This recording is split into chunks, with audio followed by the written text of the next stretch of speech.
Brought to you by Friends Council and ADVIS. Trustee View, your online governance program for trustees.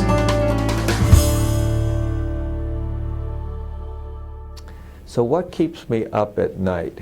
Actually, honestly, mainly my wife's to-do list, and it's quite extensive. Maybe some of you have that experience yourself.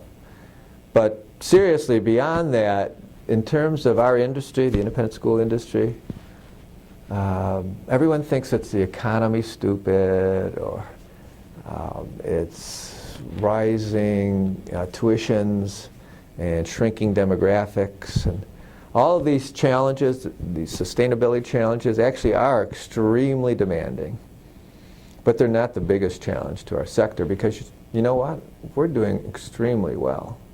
We came out of the recession, on balance, stronger. We came out more sustainable. We came out with a better sense of the story we have to tell. We came out because our current parents sacrificed more to send their kids here, and that sent a powerful message to our next generation of parents. So I have great confidence in the future of our industry, but we do have an Achilles heel, and it is poor governance. And I sees it every day, because we're the ones who get calls from board members and heads saying, you know, we're in meltdown here. We're in disarray. And it happens way too often. So why is this? Why does it happen? It happens because two reasons. We have too many amateurs who are expert in their fields, in their workplace, but they're amateurs when it comes to the culture and the decision-making processes of schools, which are way different than, let's say, a corporate entity. So there's actually a really interesting piece from the Stanford Social Review, and you could find it if you Googled, what business executives don't know and should about the not-for-profit sector. But be that as it may, the very process itself of populating boards and the structure we have requires so much turnover. Every year we start again from point zero with a significant proportion of our boards. That might be something some schools would want to experiment with in the future. Less turnover, fewer new people perhaps each year. And the point there is that when you have to start from ground zero every year, it's just very time consuming and very hard, and it's very difficult to teach culture. That's what we're teaching. What is the culture of decision making, the culture of the board, how do we add value? So what should we do?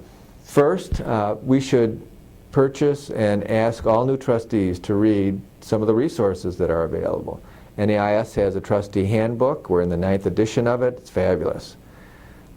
The Friends Council has their trustee handbook, equally good guidelines, useful resource, many others available by Googling for governance. So we think it's part of the governance committee's responsibility to establish a training and onboarding, an educational segment of their orientation.